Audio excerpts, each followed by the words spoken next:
Bismillahirrahmanirrahim. Assalamualaikum warahmatullahi wabarakatuh.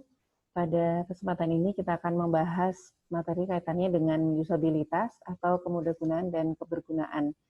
Nah, teman-teman pasti pernah membaca ya bahwa usabilitas itu merupakan salah satu metode yang digunakan untuk mengevaluasi user experience terhadap software ataupun website ataupun produk.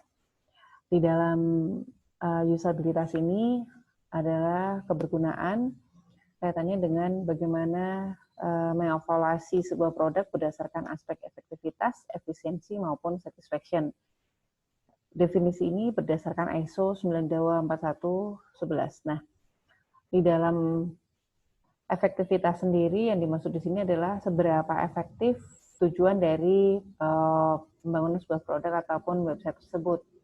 Bagaimana bisa mencapai dari tujuan dari kebergunaan sebuah aplikasi. Misalnya, kita akan mengukur sebuah aplikasi online shopping, maka si user tujuannya apakah bisa sampai membuat akun, ataukah bisa sampai ke arah pembayaran, ataukah hanya sampai melihat produk dari sisi pembeli ataupun penjual. Kemudian untuk efisiensi kaitannya dengan resource atau sumber daya untuk mencapai goals yang akan diinginkan targetnya. Misalnya seberapa cepat waktu yang dibutuhkan untuk tadi misalnya membuat akun atau seberapa cepat waktu yang digunakan untuk melakukan pembayaran. Nah, yang ketiga aspeknya adalah satisfaction atau kepuasan kaitannya dengan seberapa nyaman si user bisa menggunakan produk tersebut. Nah, berikutnya merupakan definisi berdasarkan Nielsen. Ada 5 definisi. Yang pertama, learnability. Yang dimaksud dengan learnability ini adalah seberapa mudah user bisa menggunakan produk tersebut di awal waktu, ya, seberapa mudah. Kemudian yang kedua, efisiensi, yaitu kata kuncinya adalah seberapa cepat melakukan task atau performance terhadap skenario. Nah, yang ketiga adalah memorability. How easily, seberapa mudah setelah lama tidak menggunakan produk atau aplikasi tersebut, kemudian kembali lagi menggunakan produk ataupun aplikasi tersebut, apakah si user masih ingat untuk menggunakan aplikasi tersebut lagi. Nah, selanjutnya adalah error. How many error? Seberapa banyak error pada saat melakukan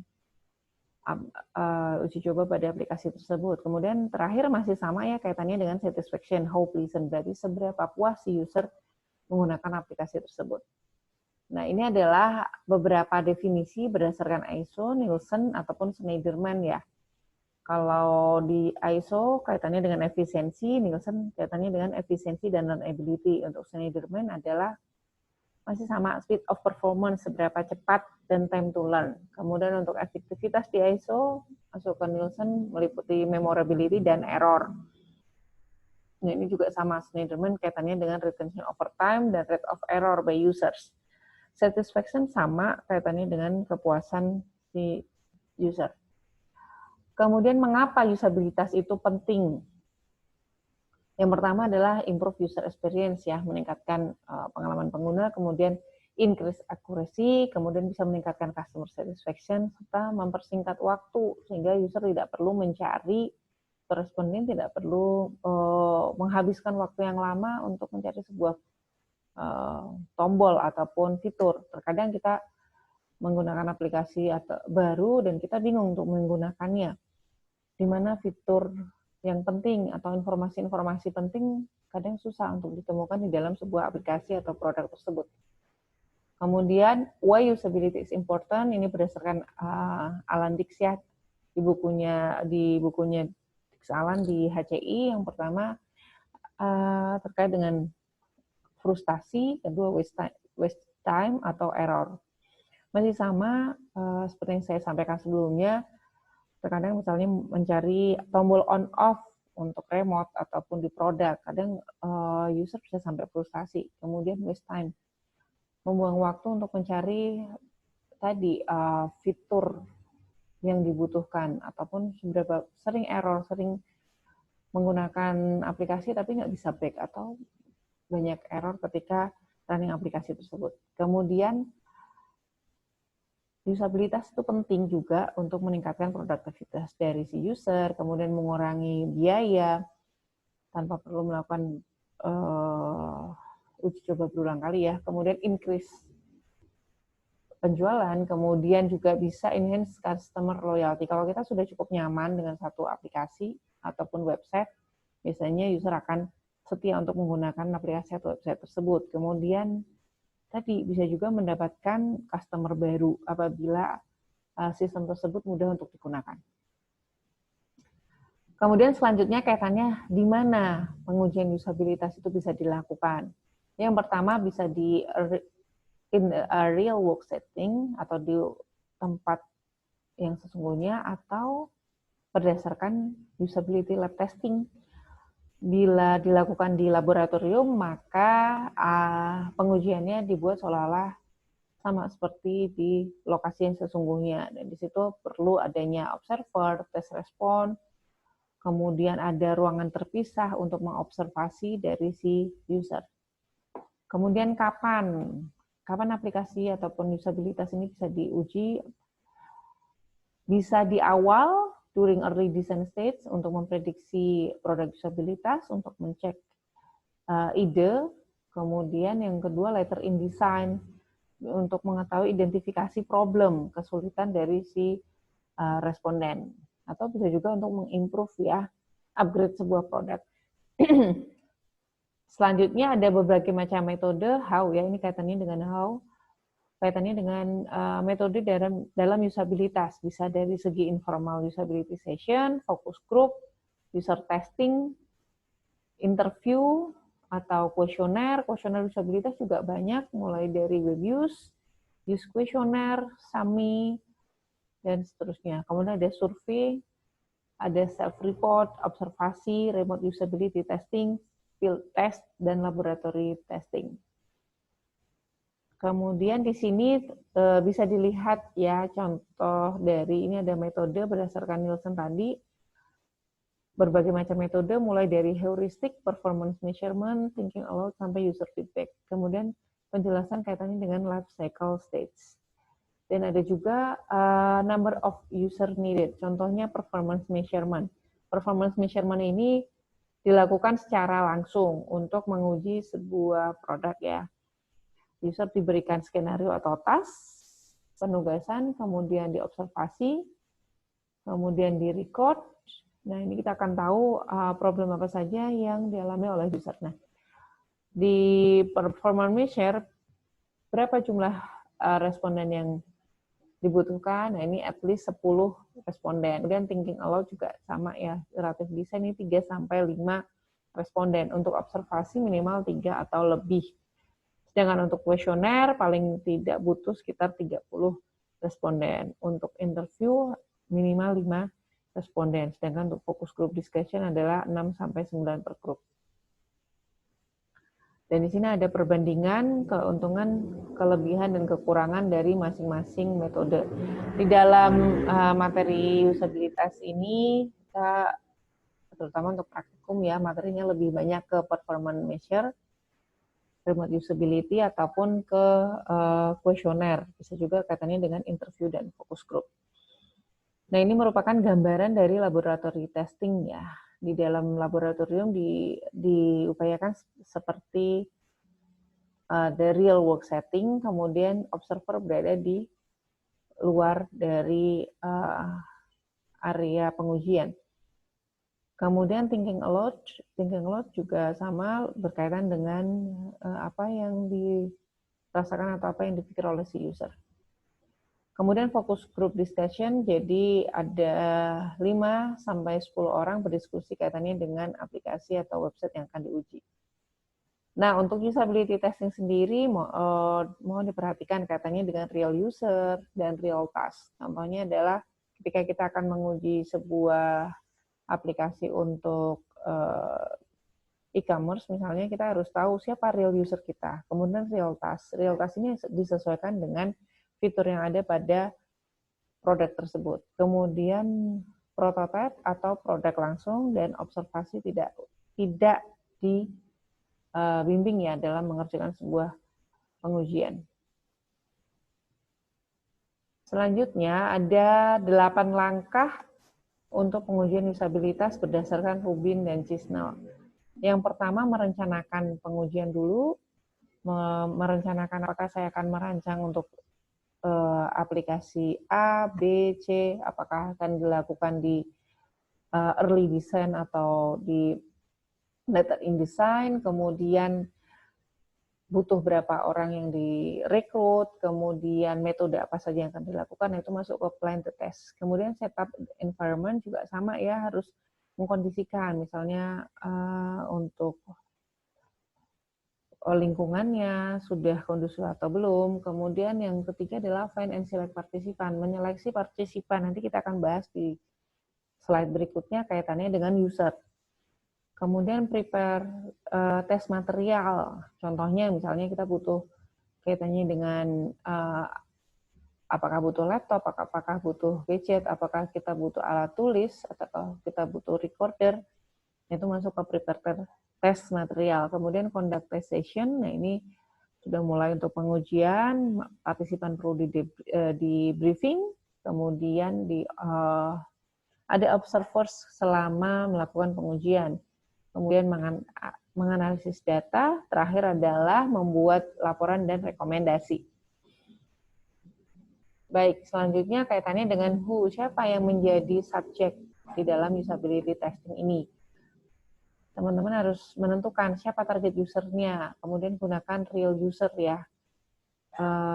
Di sini, real user ini yang dimaksud adalah ketika kita ingin menguji sebuah e-commerce ya, kita harus tahu siapa yang punya motivasi, itu nanti maksudnya ke user persona atau pengalaman di situ atau keinginan untuk belanja online. Nah, perlu dicek juga untuk demografi ya, seperti usia, apakah usia itu mulai rentang usia misalnya 20 tahun sampai usia berapa yang sering belanja online, misalnya apakah sampai usia 40 tahun. Kemudian gender, perlu diperhatikan apakah khusus yang akan diteliti apakah laki-laki perempuan atau khusus perempuan saja. Kemudian experience, pengalaman, perlu ditanyakan seberapa sering menggunakan laptop, menggunakan HP, ataukah menggunakan tadi ya aplikasi yang akan diujikan. Kemudian apakah masuk ke novice, beginner, atau expert user. Dan jangan lupa tentukan juga kaitannya dengan number of user, seperti di slide sebelumnya tadi, berapa jumlah user yang akan kita teliti. Bila kita ingin menggunakan metode kuesioner, maka kita butuh 30 responden minimal misalnya. Kalau kemudian misalnya kita ingin menguji menggunakan metode performance measure, maka minimal number of usernya misalnya 10. Kemudian tentukan juga apakah pengujian tersebut dengan metode between subject design atau within subject. Between subject design, misalnya saya akan merekrut, saya akan mengujikan 3 produk, maka atau 3 sosial media, maka saya juga akan hanya membutuhkan 3 user dan masing-masing responden akan mencoba 1 produk dengan kriteria yang sama. Misalnya semuanya belum pernah menggunakan ketiga aplikasi ini. Atau semuanya sudah pernah, supaya tidak bias untuk penentuan user.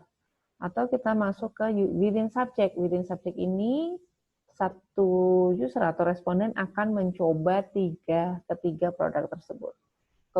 Kekurangannya adalah untuk within subject masih ada efek kelelahan, karena harus mencoba 3 aplikasi sekaligus. Kemudian how many subject, sebenarnya berapa minimal untuk menentukan subjek atau user ya yang dibutuhkan dalam pengujian usability, terutama untuk menentukan problem. Nah, ternyata di sini kita bisa lihat minimal 3 responden is enough untuk menentukan problem usabilitas.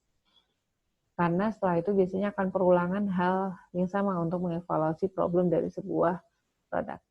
Kemudian selanjutnya ini ada contoh ya untuk setting up usability testing, misalnya pengujian usabilitas itu butuh apa saja, peralatannya ada webcam, kemudian juga tes partisipan, mobile application, ataupun fasilitator komputer.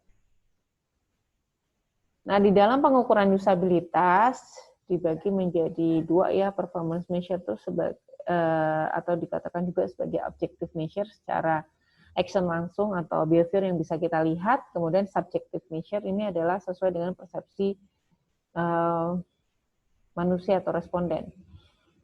Nah, untuk pengukuran nih contoh untuk efektivitas, efisiensi, dan user satisfaction ini masuk ke how ya, bagaimana kita untuk mengujikan antara efektivitas, efisiensi, atau satisfaction. Untuk efektivitas, berapa persen tugas tersebut bisa dikerjakan. Contohnya ketika saya ingin menguji produk untuk e-commerce ya, kita akan melihat ada berapa skenario atau task. Contohnya mulai dari yang paling mudah sampai yang paling susah. Yang paling mudah mulai dari registrasi. Kemudian yang kedua adalah kita berikan task atau skenario untuk membeli sebuah barang dengan kriteria menggunakan kriteria misalnya di area Jogja, kemudian pengirimannya menggunakan Gojek atau COD misalnya. Kemudian untuk efisiensi adalah seberapa cepat tadi untuk menemukan fitur-fitur tersebut, time to complete the task atau time to learn. Kita hitung waktunya. Kemudian user satisfaction bisa menggunakan rating scale ya. Kadang menggunakan skala Likert 1 sampai 5 atau bahkan bisa 1 sampai 9. Contohnya misalnya setelah menggunakan aplikasi tertentu terkadang ada rate ya, bintang 1 sampai 5. Silakan diberi rating, nah itu di user satisfaction. Kemudian dalam usability testing, jangan lupa don't help ya, jangan membantu.